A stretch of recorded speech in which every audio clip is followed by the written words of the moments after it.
So, is being an Air Force pharmacist actually worth it? In today's video, I actually talked to Jeffrey Moran where we talk about the pros and cons about being an Air Force pharmacist. No, it's pretty interesting. A lot of people will look to the Air Force because they're looking for an alternative career outside the hospital or community type of setting. So in this video, we actually talk about the important things that you probably want to know. For example, if you're a community pharmacist, how do you transition over to as an Air Force pharmacist? What are the main benefits? What are some of the opportunities going into it? Everybody cares about the money, so we cover about pay scale as well. And we also talk about the application process, and most importantly, what are the ultimate deciding factors of being an Air Force pharmacist. So if you guys are truly serious and thinking about being an Air Force pharmacist, or you're just looking for an alternative career in the military, make sure to watch this video in its entirety. Dr. Jeffrey Moran really gives a really great breakdown, including some of the lesser unknowns about something like Air Force pharmacy as well. All right. That's pretty much it. As always, make sure to like, comment, subscribe. And if you want to follow Dr. Jeffrey Moran, make sure to check out his YouTube channel below. Anyways, I would love to kind of hear who do you want me to interview next in terms of pharmacy careers or general business. Let me know, and I'll do my best to get those interviews out. I'll talk to you later. Take care. Bye. All right. So here today we have Dr. Jeffrey Moran. My first Air Force pharmacist. We've been wanting to shoot this interview for a while now, but it was kind of a pain to do all the logistics. But hey, Jeff, glad to have you on my podcast, and ready to share like your experience as an Air Force pharmacist to all the pharmacy students in the pharmacy community. Welcome, man. Well, thank you. I'm happy to be here. Yeah. Well, cool. So I wanted to kind of just dive into it. I would love to kind of get a little bit about your background. I'm kind of curious. What do you currently do for the Air Force as an Air Force pharmacist right now? And yeah, let's start off with that. So I am a pharmacist at the base here in South Dakota, and it's a community pharmacy type setup. So we service a lot of the retirees, the active duty members and their family members. So I guess the best way to describe it is a retail pharmacy, but without all the other components of, walking in the grocery store, all that kind of stuff. It's in a clinic, but yeah, so it's a community pharmacy. And so my current title right now is I am the pharmacy element chief. So kind of like the officer in charge of the pharmacy. Above me is a flight commander, and he is in charge of the pharmacy and some other things that go on in our flight. Flight being like a department. In the Air Force, we use the word flight whenever we're referring to a certain section. So he's in charge of a few other things. He's also a pharmacist, but for me, I am focused mainly on the pharmacy operations. So if we were to compare something to regular community pharmacy, you're almost like a pharmacist in charge or a pharmacy manager of that one one pharmacy. Is that right? I would say pharmacy in charge. I wouldn't say the manager in charge. I would say the pharmacist in charge. Okay. Because the flight commander, he really is the manager over everything. So I can, I'm not a staff pharmacist, but I'm not the pharmacy manager. Gotcha. Yeah. Officer in charge would be a better way to describe it. Officer in charge. Gotcha. Perfect. That's great. I'm kind of curious, before you started doing all this, how did you get into pharmacy? And let's talk about your background as just getting into the field. Sure. So I ended up in pharmacy kind of by accident. I initially wanted to go to medical school. It really all started with my grandfather. He passed away of cancer my freshman year of college.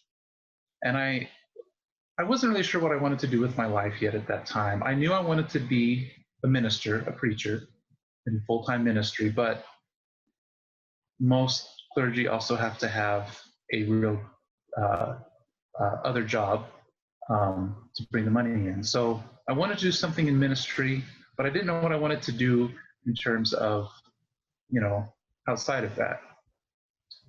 Whenever my grandfather passed away, I realized I wanted to do something medical. I wanted to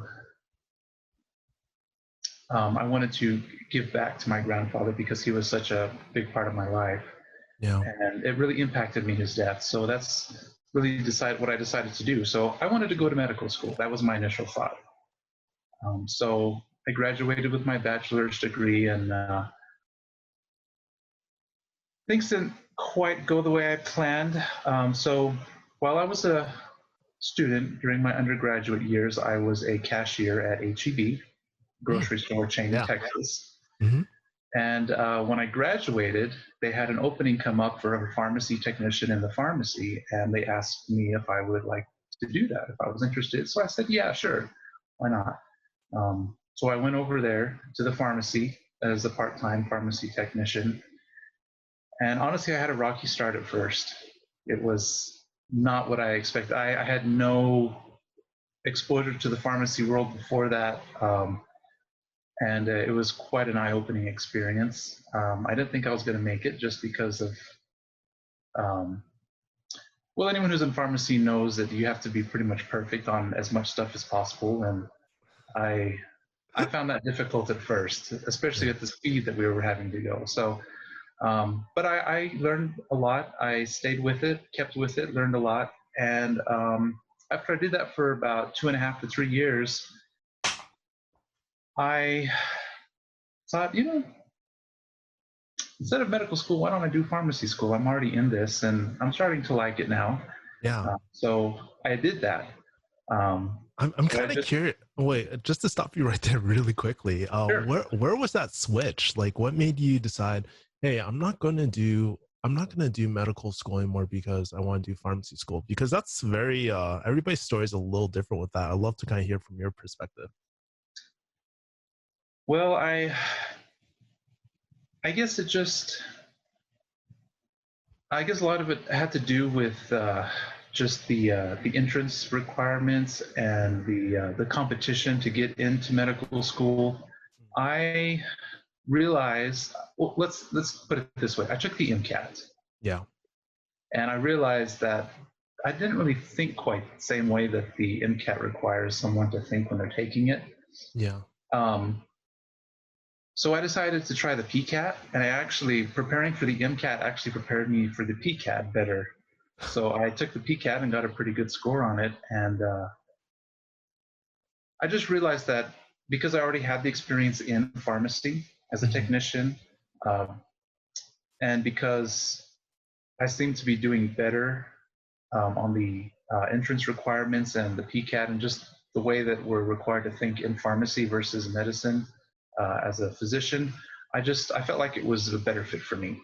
Yeah. What were some of those differences in the thinking processes and whatnot? Like, what are some things So, that you noticed? so I found the MCAT to be very abstract, whereas the PCAT was more, this is the way something is. Now explain it. Think about it. What's the answer? This is the way it is. What is the answer? Whereas the MCAT, it's like, well, you have this scenario and you have a bunch of answers that could be the answer, but you're looking for the most right answer. So it was very gray. Yeah. And which is understandable. That's the way a physician has to think. They're diagnosing, whereas we're not really diagnosing. We know the problem. We are dispensing the medication for something that's already been diagnosed. Yeah. Okay. Yeah, it's more so it seems a little bit more subjective. You're right. More gray type of thinking as well. So okay, that works. Mm-hmm. So you decided to go into pharmacy school. What happened after that? So, well, I should back up just a little bit. So while I was in pharmacy school, there was a time period in between my undergraduate and pharmacy school. There was about 2 years there. Mm-hmm. And that's because I was also working on a master's degree in healthcare administration. Oh, okay. So I'm someone who always likes to have a backup plan. So my backup plan was if I didn't get into pharmacy school, I would go into the Air Force as a medical service corps MSc officer, which is a healthcare administrator in the Air Force. Mm-hmm. So when I went to the recruiter and I was talking to him about, my desire to go to pharmacy school, but I'm also working on this master's degree, he said, there's also a program for pharmacists in the Air Force. And we will, if you get accepted into pharmacy school, after your first year, if there's slots available, we have something called the Health Profession Scholarship Program where we will pay for your school. And in exchange for paying for school, we will need you to serve 3 or 4 years or however many years the contract requires. Yeah. So I was like, okay, well, I'm going to apply for both, depending on whether or not I get in pharmacy school. So I was putting an application in for direct commission into the medical service corps as a healthcare administrator, and I was also working on getting into pharmacy school. Wow.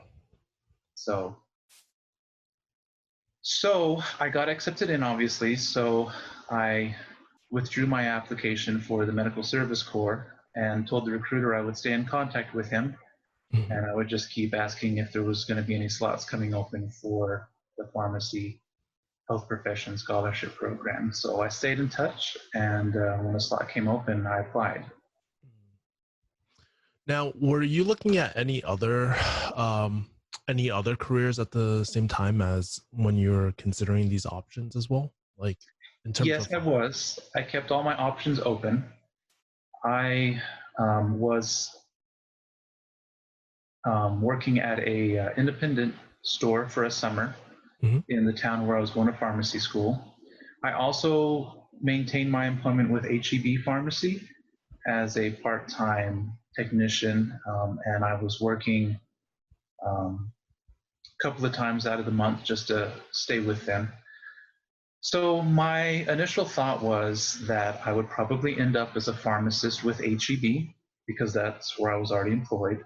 Yeah. If that didn't work out, then maybe work at an independent pharmacy in a smaller town, like the one that I worked at for the summer after my first year of pharmacy school. Okay. So, okay, those are some of the options that you're considering. You're considering either working at HEB pharmacy or another smaller independent type of pharmacy as well. Yes, and actually there was another option that I was thinking of. Yeah. Was also working as maybe going and doing a residency as an oncology pharmacist and maybe starting to work at a hospital that way, since my grandfather had died of cancer. That was something I was interested in. So you're considering that. Okay, so you're considering residency as well, particularly in oncology. I guess, how did you what were the deciding factors of, hey, I'm going to become an Air Force pharmacist and I'm going to commit to this? What was that deciding factor for yourself? So the deciding factor came the last year of pharmacy school. So there weren't any slots open for the scholarship program until the beginning of my last year. So I got my last year paid for. But so before I actually put in the application for the Air Force that last year, I also submitted some applications when we had our job fair at the pharmacy school for CVS and Walgreens and HEB. So since I was already employed with HEB, just because I was a technician didn't mean I was going to be guaranteed a job. I still had to apply for the pharmacist position. So I applied for a whole bunch of companies. And I actually interviewed with several of them. I guess the deciding factor for me, however, was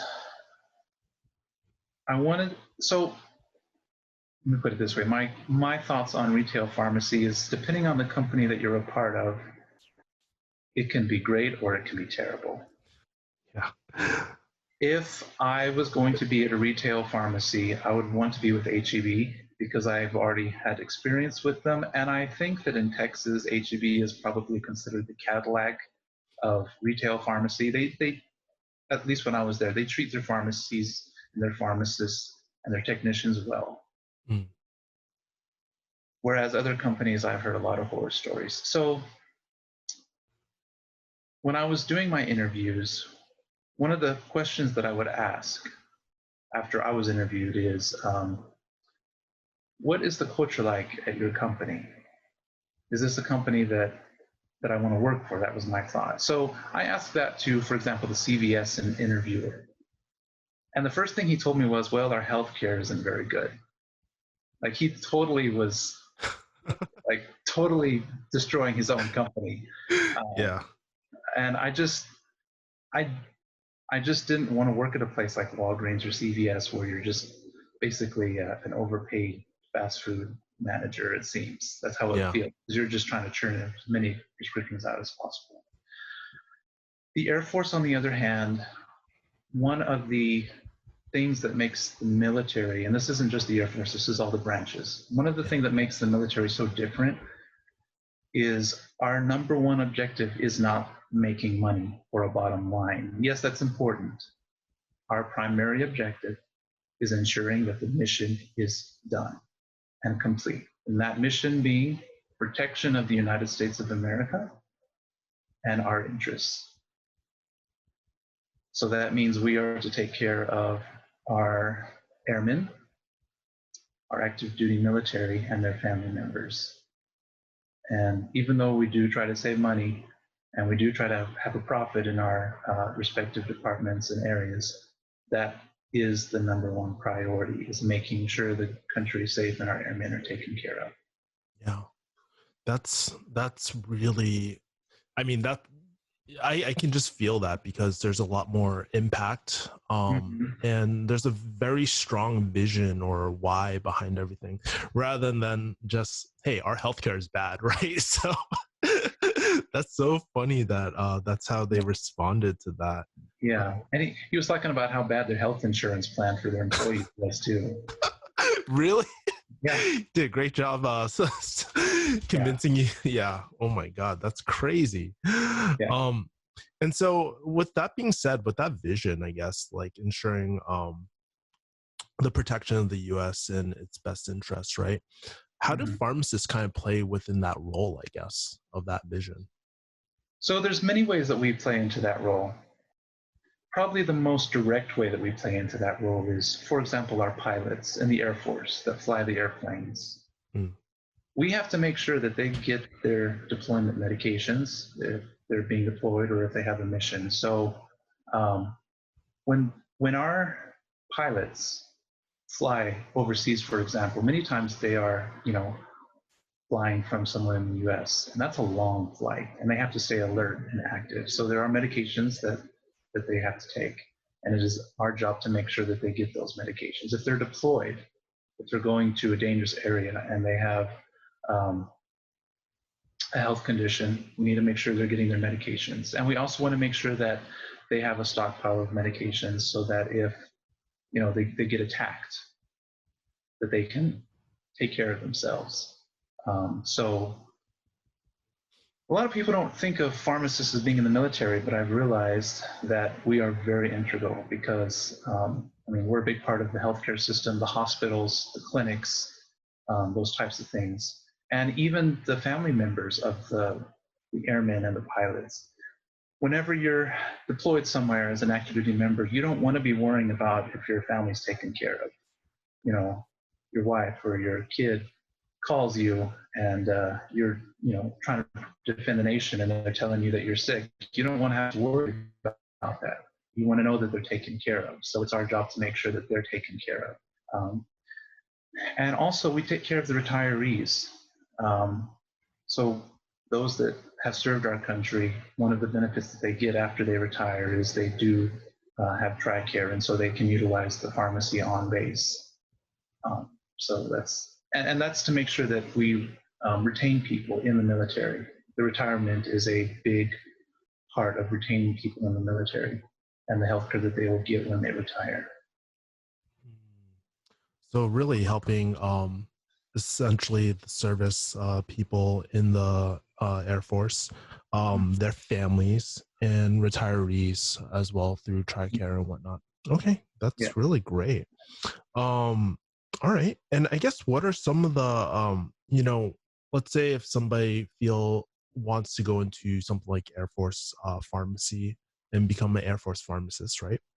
What is the application or what was the process like getting in, I guess? So there's two ways to get in. If you're a pharmacy student, you can apply for the Health Profession Scholarship Program like I did, assuming that there's slots available. So you can do that, or after you graduate from pharmacy school, if there's a need for pharmacists, that you can go to a healthcare recruiter and you can commission directly in to the Air Force or the Army or Navy. They work similarly. So for me, I did the the Health Professions Scholarship Program, and I every year I was in pharmacy school, I would email the recruiter asking if they had slots. So unfortunately, for me, to an extent, there weren't any slots available until my last year of pharmacy school, right at the beginning. So I didn't get pharmacy school paid for until my last year. Some people, if there's slots available, they can get it as soon as their second or maybe even their first year, just depending on what the need is in the Air Force. Mm. So if there's a need and there's slots available, it's actually a long, arduous process to be accepted into the military. There's a lot of paperwork that you have to fill out. There's an extensive background check because you have to have a security clearance. They want to make sure that you're not going to, become a traitor, do anything like that. You have to be trustworthy. Yeah. And so it's a long, arduous process. They want to know everything about you, everything about your family, everything about where you come from. Of course, you also have to have good grades. You have to pass the board exams. And let's see, what else? I had something I was going to say and it slipped my mind for a second. The physical requirements. Oh, yeah. So being in the military, you have to meet the same physical requirements as anyone else in the military does. For the Air Force, there's certain, there's weight limits. You have to go through something called MEPS. And what they do is they do basically a physical evaluation, and they look at your past medical history. And so if you are able to get through all those things and you're able to get through the interview, then you'll be accepted in. And so for me, it took me actually about, I'd say, 6 months. 6 months. Someone looking at this, they can expect 6 months to a year for the whole process to be complete. So if you're in school, once that process is complete, you are actually commissioned while in pharmacy school as a second lieutenant, and do get paid while you're in school as if you were already in the Air Force. You basically are. You're just not doing anything that you would think of as Air Force. Your primary assignment is to get through school, and so the Air Force will pay for that, and they'll give you a living expense stipend as well. And is it possible to start, let's say if you're accepted into pharmacy school, but you're not in pharmacy school quite yet, can you start that application process as soon as, when's the earliest you can start that application process? So that's actually something that you would have to talk to a healthcare recruiter about. I don't have a concrete answer to that question, but what I would say is if someone's interested in it, they should find a healthcare recruiter. Now, it's important to know that people who are interested, you don't go to a regular Air Force recruiter. If you do that, they might sign you up and have you doing something else completely that you don't want to do. You have to make sure you go to a healthcare recruiter. Yeah. So you can go to the Air Force website and you can find out where the local one is at. Okay, so you can go onto a website Yeah. as well, and so you're specifically looking for a healthcare recruiter, not just a regular recruiter, because you might Yeah. get stuck doing something that you don't want to do, that you Yeah. weren't thinking about doing. Okay, Yeah. cool. I'm not sure if you would know the answer to this, but this process. So back when I was in pharmacy school, I was looking at the public health service, right? Hmm. PHS and whatnot. Yes. Sounds very, very similar, but I guess how do the roles within the branches, I guess, differ? Not in terms of the application process, but is it pretty similar? Like the pharmacist role in each of the branches and whatnot as well. I'm not sure if you know that answer, but I'm kind of curious. So in the various branches, the pharmacist role is similar Mhm. in many ways. There will be differences depending on the branch, I guess, because each branch has a different focus. Mhm. So Army, they're more on land. There's probably more um, pharmacists that get deployed, I would imagine, in the Army Yeah. because you're more on land. In the Navy, a pharmacist could probably end up on a ship a lot more. Maybe 6 months out of the year, they'd end up on a ship, perhaps. Mhm. In the public health service, I actually have looked at that, and they are also part of the uniformed services, although they're not part of the military. But um, their focus is protecting uh, the homeland, I guess, in terms of making sure that civilian populations are taken care of and filling the gap in areas where there's a need for healthcare. For the Air Force, we focus mainly on the airmen, the pilots. So one of the reasons why I chose the Air Force rather than the other branches is one, I didn't want to be on a ship. Two, I didn't want to end up in swamps and in tents, Yeah. which is possible in the Air Force, but it's much more likely with the Army. Yeah. Um, so I chose the Air Force because, um, well, the other branches sometimes make fun of us in the Air Force. We're more civilian in some ways than the others. So I don't want to say it's easier, but I feel like the quality of life is better in the Air Force versus some of the other branches. Yeah. And it sounds like the lifestyle, it would sustain the ideal lifestyle that you were initially going in for. You wanted something to support your ministry work and whatnot as well. Does that Hmm. sound about right? Yes, yes. Okay, cool. Um, all right. And I'm kind of curious. What are some of the pros, cons of, I guess, the career and whatnot? Just kind of curious about that. Well, the pros and the cons. Well, it depends, I guess, on what you want to do in your life. Sure. What might be a pro might be a con, and vice versa to someone else. So I can tell you some of the things that a Air Force pharmacist can look forward to in the Air Force. One of the things that happens is we move around a lot. So about every 3 years, an Air Force pharmacist can expect to move. For some people, that's great because they love to travel. Some people, that may not be so great because you want to settle down somewhere. Mm. So for me, I think it's a great thing. I love to travel. My wife and I both enjoy seeing different parts of the world. So you can expect to travel all over. And there's some great assignments and there's some not so great assignments. Some people end up, if you're in the Air Force long enough, you'll end up somewhere that you don't like, somewhere you do like. It's just about what you make of it. Yeah. So I'm from Texas. Yeah. I went to pharmacy school in Texas. For my first assignment, I ended up in South Dakota, which a lot of people were like, South Dakota? But actually, it's pretty cool. Mount Rushmore's here. There's a lot of outdoor stuff to do. So you get the exposure to places you normally wouldn't think of.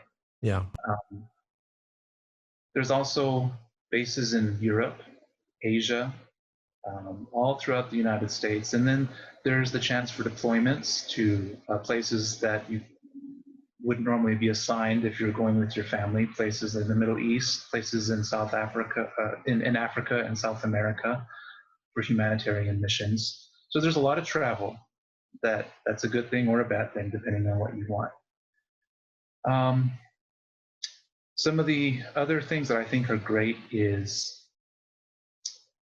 during peacetime, the living quality is much better. So one of the other things I looked at in the retail sector, civilian world, is pharmacists get worked to death, I think. 12-hour shifts, day after day, Very working true. weekends and holidays. Yeah. Um, my lifestyle in the Air Force is I work Monday through Friday, weekends off, and federal holidays off. Mm. Um, and that's great. Not many people get to experience that in pharmacy. The caveat with that is, though, if there is a national emergency or we're at war, we work until the mission's complete. Mm. But that's not always the case. And we know that. When we put this uniform on and we sign on the dotted line, we know that we are committing that if there's a national emergency or a war, we're going to work till we reach our goal. But for the most part, during peacetime, you have a pretty nice schedule. Yeah. So my schedule is Monday through Friday, and I work usually 7:30 to 5:30. Mm. Yeah. And with that being said, what can you walk us through like your day-to-day role, I guess, like a typical day as an Air Force pharmacist as well? Sure. So in my pharmacy, we have 4 pharmacists right now, and we kind of divvy the work up among us. So there's the flight commander, I was telling you, he's kind of like the pharmacy manager. Yeah. He does a lot of administrative work, and I actually am doing a lot of administrative work as well. But there's times throughout the day that our other 2 pharmacists that do a lot of the verifying and the day-to-day work that a pharmacist usually does, sometimes they have to step out. And so I'll step in for them.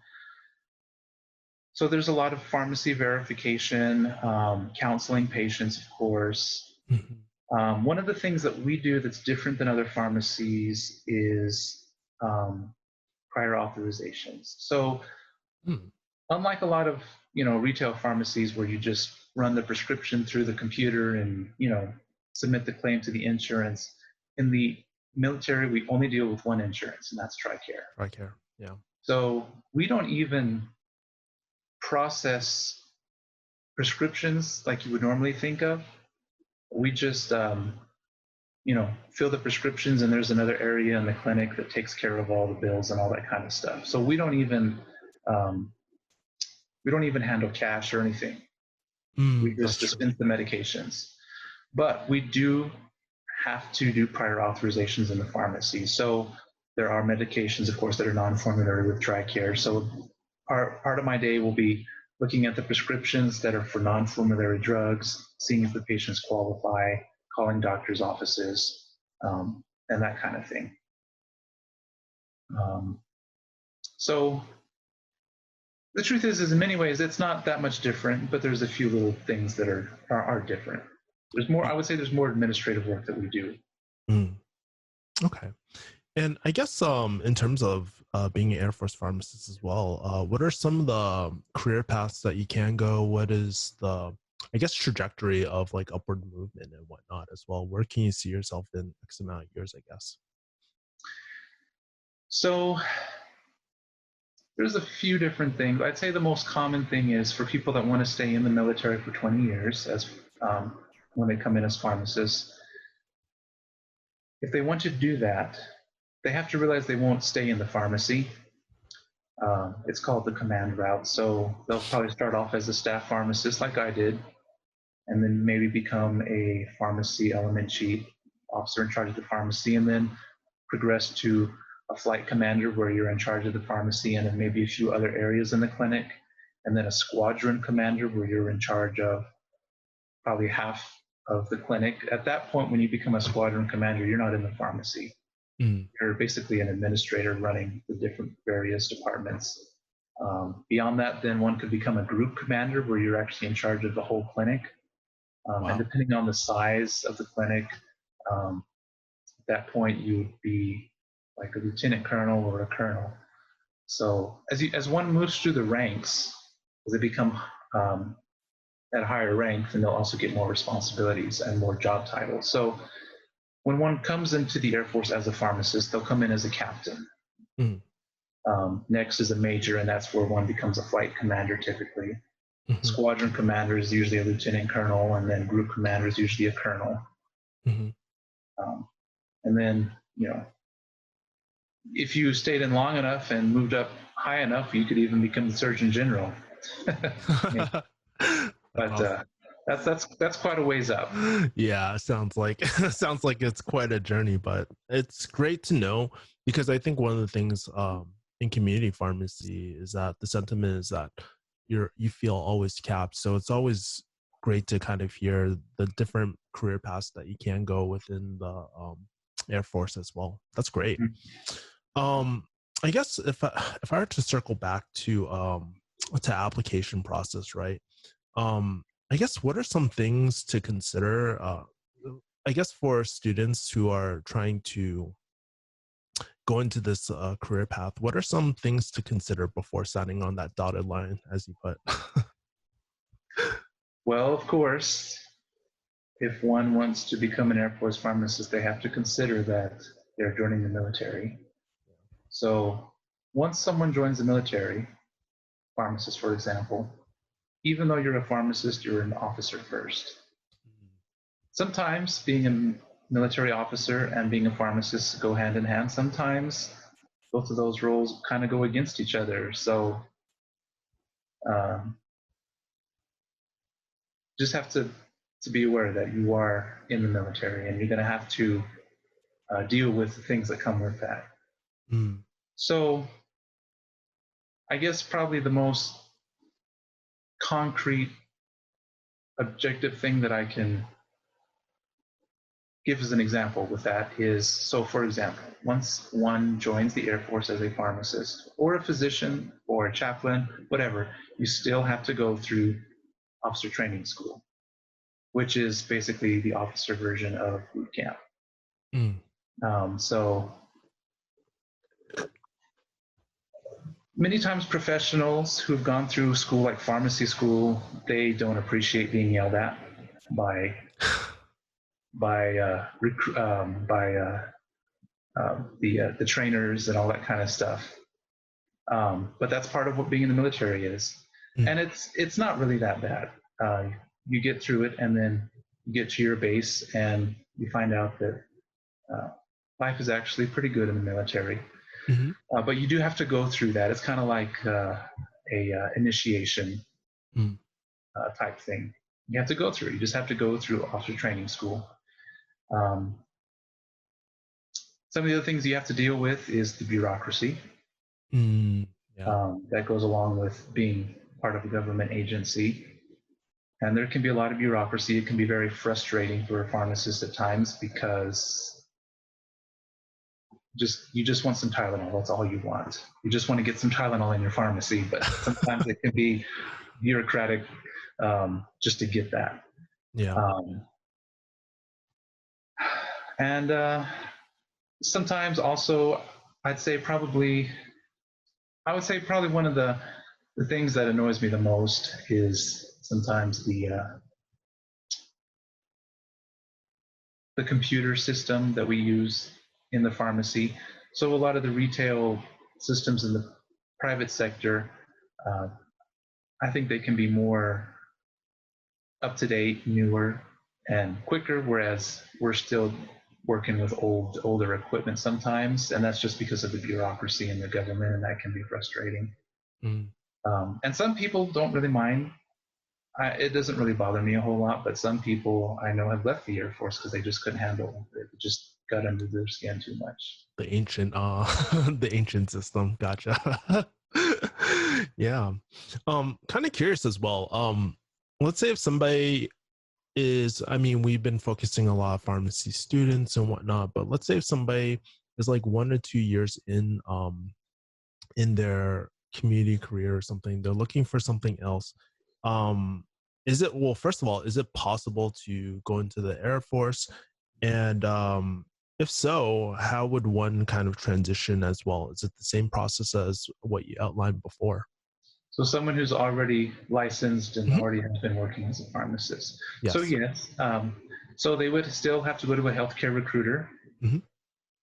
and if there's a need for pharmacists, they They would still go through a lot of the similar things. They just wouldn't be in school, Yeah. and they would go in directly as a commissioned and licensed pharmacist. Um, so I guess the main thing that one would have to look at is the age requirement. So there is an age requirement um, to being in the Air Force. So if the person meets all those requirements, the age, the physical fitness, all that stuff, yeah, if there's an opening, why not? Um, in fact, it might be even more preferable for the Air Force to have someone who's already licensed, because they don't have to wait for that Oh, person yes. to finish school and get licensed and do all that. Mm. They can just go directly into their assignment. Okay. And let's say if somebody's interested in something like joining the Air Force, what resources are available for people who are interested in this sort of career in the Air Force? So the best resource you can have is a healthcare recruiter. And if you have a good one, they can give you a whole bunch of information. The other thing is, actually on YouTube, there's various videos that different clinics have made throughout the past couple of years that I have found, where they interview the pharmacists and they talk about their day-to-day job. And that's informative. There's also the Air Force website. Mhm. Also, just you could even, if you know someone who's in the military, you can ask that person to see if they can get you in touch with a pharmacist at the military base where they're stationed. Yeah, And try to meet with that person and they could help you. cool. And if you were to reapply, what are some things that you do differently? You kind of shared your story, but what are some things that you would have done differently if you could go back in time? You mean reapply for pharmacy school or reapply for the Air Force? Yeah, Air Force specifically. Okay. Yeah. Hmm. I don't know if I would have done much different, honestly. I would have liked for there to have been a slot open sooner. That would have been nice. I could have got more of my pharmacy school paid for. Yeah. Um, but maybe I had stressed out less Yeah. because of the bureaucracy and the amount of time it was taking. It seemed like I never was going to get commissioned, and I was never going to, reach the point where I would actually have a job. Yeah. So that might be the only thing. Really, I don't know if I would do anything different at this point. I Mhm. really enjoy being an Air Force pharmacist, and the quality of life is very good, I think. Mhm. And even though there's the knowledge and you know the this potential sacrifice that I would make as being a member of the armed forces, the Air Force takes really good care of us. Yeah. That's the best way that I can. One of the best ways I can describe that is one of the reasons people give that they don't want to be in the military is they say the pay is too low compared to the outside. Yeah. And that might seem true on paper, but the truth of the matter is I think at first the pay is the same that you bring home, and as you stay in longer, it actually goes up. And what I mean is, so say in the retail setting, you're working at Walgreens. Right out of school, you'll get paid about $120,000 a year. But there's not much growth after that. It seems like the pay raises are pretty slow. Yeah. Plus, factor in the tax rate, 25% taxed. That's a lot of money to be taken out. Plus retirement, plus healthcare, um, plus student loans, all this stuff, all these expenses you have to think about. So when you subtract all that, the amount of money you're taking home is about the same. So in the Mm. Air Force, starting, and this is actually public knowledge, you can go on the internet and look all this up. Right out of pharmacy school, I make about $50,000 a year. People are like, oh, crap, that's like less than half. But what you don't think about is, in addition to that, you also get a housing allowance, or you can live on base, rent free. So currently, for example, I live on the military base. Mm. I have a big house, and all utilities are paid for. I don't have to worry about utilities. That's part of the housing allowance. Um, and it's a nice, comfortable house. Hmm. If I wanted to live off base, I would get a housing allowance paid directly to me, and I could, buy a house. And then there's also a food allowance that we get. And then we also get TRICARE, which is the best healthcare insurance in the country. No co-pays for the most part, and they don't subtract that from your pay. If you Yeah. stay in for 20 years, you get a full retirement. Um, and if you know, are commissioned while you're in school, they'll help pay for your school. If you get commissioned afterwards, they will pay down a part of your debt, very possibly. And every after you've been in the Air Force for 2 years, you get a pay every year, a pay raise every year, in addition to retainment bonuses and stuff like that. So when you add everything up, the truth of the matter is you're bringing home about the same amount of money. And as time goes on, I'll be bringing home more money than I think my counterparts would in many ways. Yeah. But Go ahead. What were you well, going I to was say? just going to say, with that being said, remember you're in the military, so you are putting your life on the line potentially in an emergency. Yeah. So you Yeah. were going to say something. Didn't mean to interrupt you. Oh, no, no, no. What I was going to say was that you gave a great breakdown of all the benefits with being in the Air Force as well. Mhm. How does the compensation structure work within the Air Force as well? The compass in which way? Meaning like I know like with PHS, like the higher rank you are, the more you get compensated as well. Like is there a similar compensation structure within like the Air Force as well? Yes, actually, the PHS and the military are the exact same. Okay, cool. Love it. Um, and I guess one of the user submitted questions was, how competitive is it? Is there a huge demand? Well, first of all, one person asked, how competitive is it, and is there a huge demand for it as well? So, Well, it depends on the year mhm. and how many slots they need at that time. So, as I mentioned, when I first got in, the first 2 or 3 years I was in pharmacy school, they didn't have any slots open. It wasn't until right before the beginning of my last year. And they had 10 slots open nationwide for pharmacy students. I don't know how many openings they had for already licensed pharmacists. I didn't think to ask because it didn't apply to me at the time. Yeah. But it just depends. So sometimes they might have a whole bunch of openings, other times they may not have any at all. And the reason for that is because in the military, they have waves, I guess you could say. So they'll realize, oh, we have too many people. So they'll just start cutting, or rather than cutting, they'll just stop all new recruiting for that particular job Yeah. for a while. And then they'll be like, oh man, we're really, really short now because we haven't been recruiting anyone. So then to just open up the floodgates and they'll get all these people. Yeah. So it just depends on what year you're going in. So Mm. if you ask the healthcare recruiter and they have nothing available for that year, be persistent like I was. Stay Mm. in contact, ask the next year Yeah. because you never know. Mm.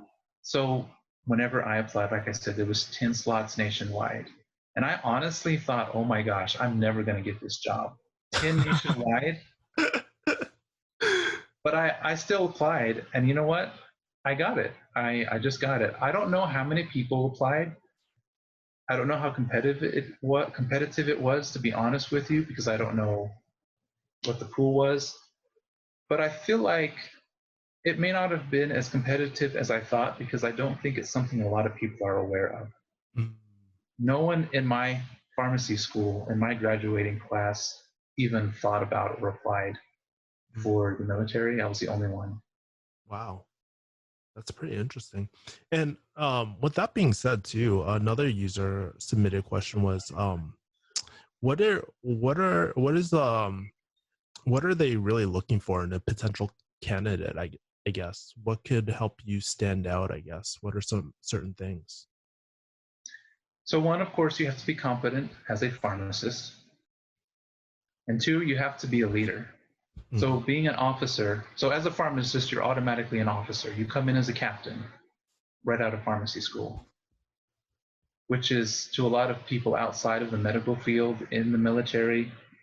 Uh, I refer to them as the real Air Force. Yeah. They think that's unfair because a lot of people, they come in as a second lieutenant if they're going to be an officer, Yeah. and they have to go through OTS and they're not already commissioned.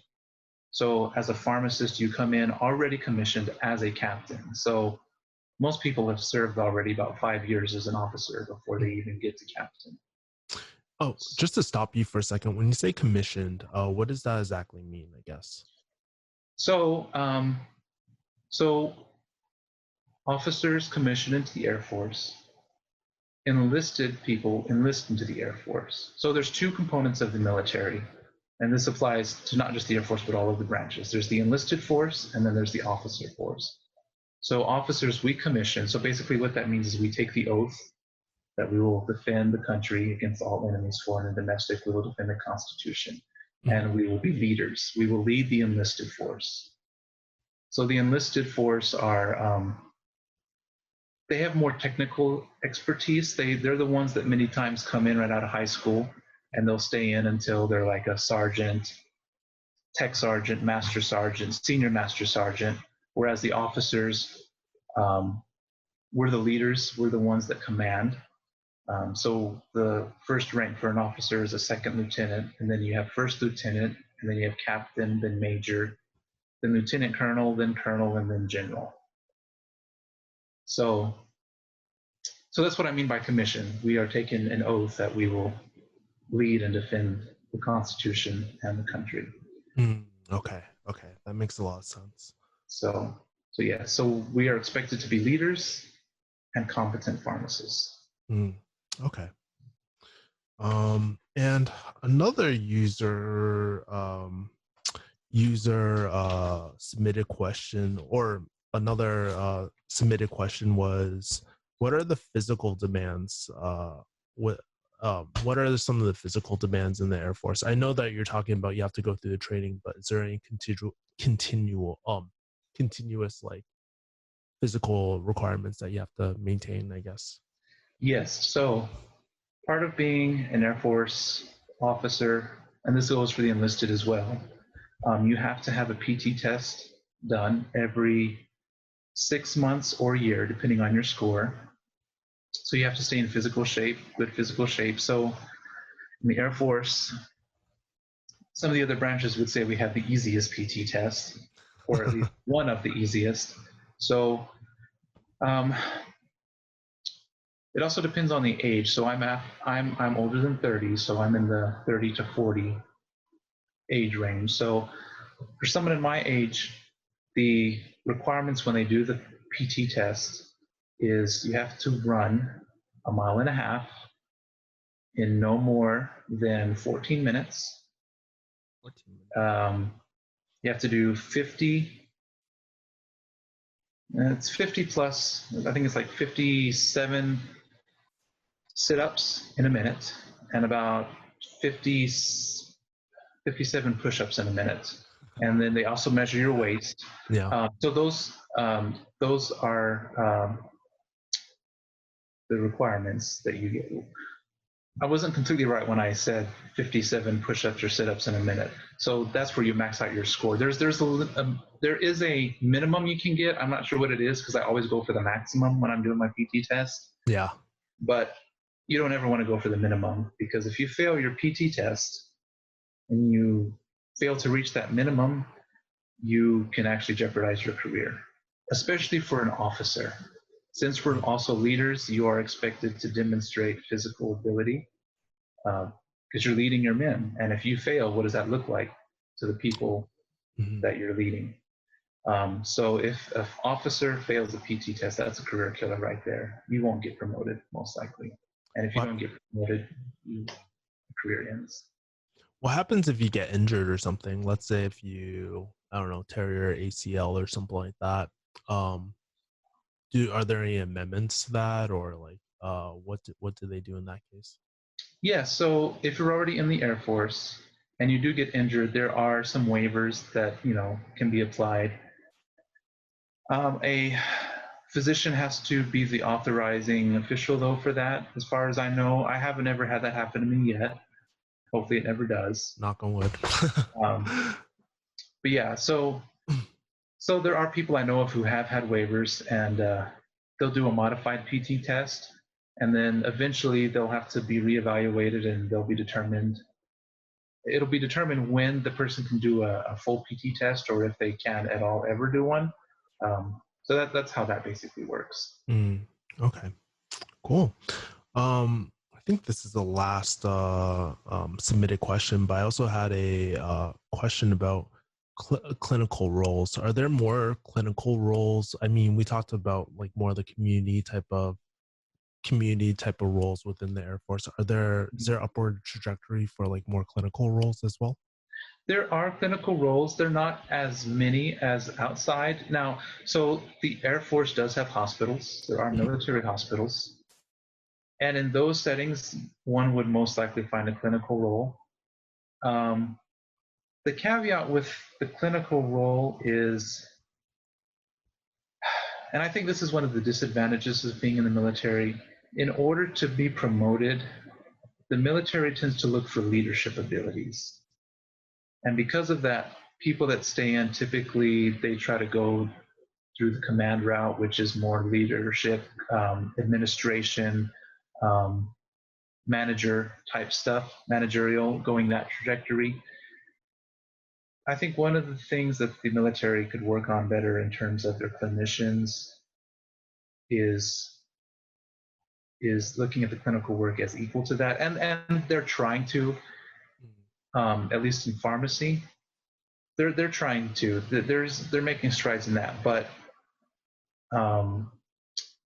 clinical work doesn't always demonstrate leadership capability. Yeah. Whenever they look at your past, so it's there.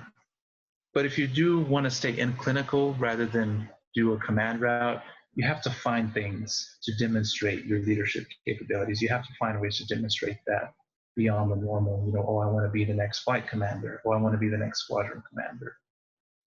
And what are some ways to develop that, like some of those leadership skills, or demonstrate what you're just mentioning now? Well, first of all, you have to be really good at what you do. Yeah. And one of the disadvantages of, I guess, for pharmacy, I shouldn't say disadvantages. One of the challenges for pharmacy in the Air Force is, unlike the physicians or the dentists or the healthcare administrators, they're each in their own corps. So, for example, whenever a physician is going up for promotion, they're just competing against other physicians. And in fact, physicians have an automatic promotion because there's such a need for them. They really just get promoted. Wow. No matter what in the military. And same for dentists. For pharmacists, that's not the case. We are in the biomedical service corps, and what the military has done is they've put pharmacists and a whole bunch of other healthcare professionals in the same corps because we're just kind of the other. Yeah. So I could be, when I get promoted, I could be competing against an audiologist or a PA. Yeah. Yeah. So you have to keep that in mind. You're competing against people who are in a completely different field than you are. So you want to try to find something that demonstrates your leadership capabilities. And so what some people will do is they will get out of the clinic or get out of their part of the clinic and start organizing things like, healthcare fairs, maybe. I don't know. I'm just throwing that out there. Mm-hmm. Or functions in the clinic. Or even things that aren't medical related. Maybe they'll start doing something in other areas of the base. Maybe they'll get to know some of the other commanders in other areas and try to put programs on in addition to their clinical work. Or if you're really, really good as a clinician, maybe you come up with some new procedure, some new cure, something like that. You have to do something to demonstrate your leadership capabilities. Yeah. Love it. That's awesome. Well, I think those are all the submitted questions that we have. And I think we're coming near the end of our interview. Are there any final comments that you would like to kind of leave with anyone who's watching this, I guess? Sure. Um, I guess I'd just like to say, if you're interested in the military, don't let your preconceived notions or ideas of the military stop you. Some people have this idea, and maybe it's from watching movies and the way Hollywood sometimes portrays the military as being this group of people that just yell at everyone and you know have Yeah. no feelings or empathy. That's not the truth at all. Yeah. Um, it's a great organization to be a part of. We take care of each other. That's one of the big differences from the corporate world versus the military. We take care of each other. We are considered a family.